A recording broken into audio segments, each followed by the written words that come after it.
Meteorologist Matt Yurisovic joining us this Mother's Day weekend. Matt, it sounds like we are skipping spring-like weather this year altogether. Mother Nature's bringing the heat next week. Yeah, Tyne, we're going to see a lot of warmth through the east as we're heading through this week. But I wanted to show you this drought monitor to start things off. Still looking at extreme to exceptional drought conditions. Most of Texas back into western Oklahoma and most of New Mexico. Keeping around the drought conditions here in the west, but a little bit of improvement there in the northern plains. Parts of both of the Dakotas, south and north, seeing some improvements there, as well as parts of Nebraska and Iowa up into Wisconsin as well.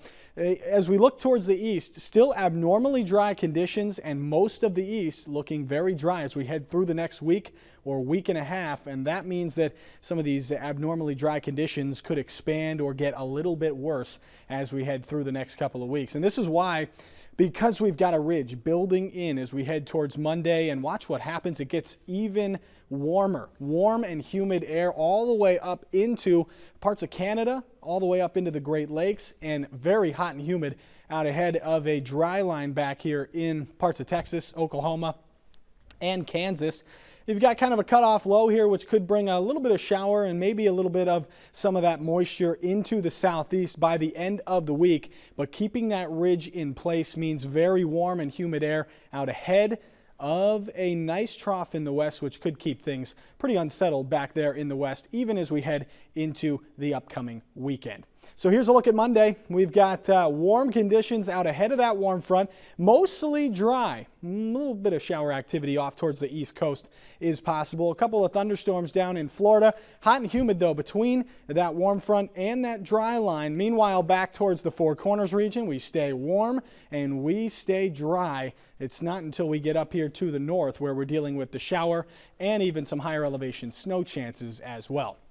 Then on Wednesday, not a lot going on. Storm system continuing through the middle part of the country here. A couple of showers up into the northern plains and up into the Great Lakes, back into the Pacific Northwest as well.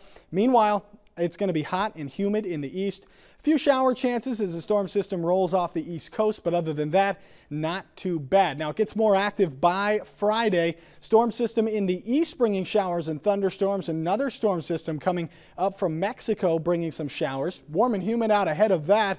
And then more showers back in the northern Rockies and Pacific Northwest. Stays mild, but on the cooler side in the northern plains there as well. And if we look at the temperatures as we head through this week, much above average right here through the eastern half of the country, while staying below average back in the west. And precipitation kind of the opposite. Above average back in the west, below average right where it's going to be warm and humid, and a little bit of shower activity in the south and east. Tyne, back to you. Thanks, Matt.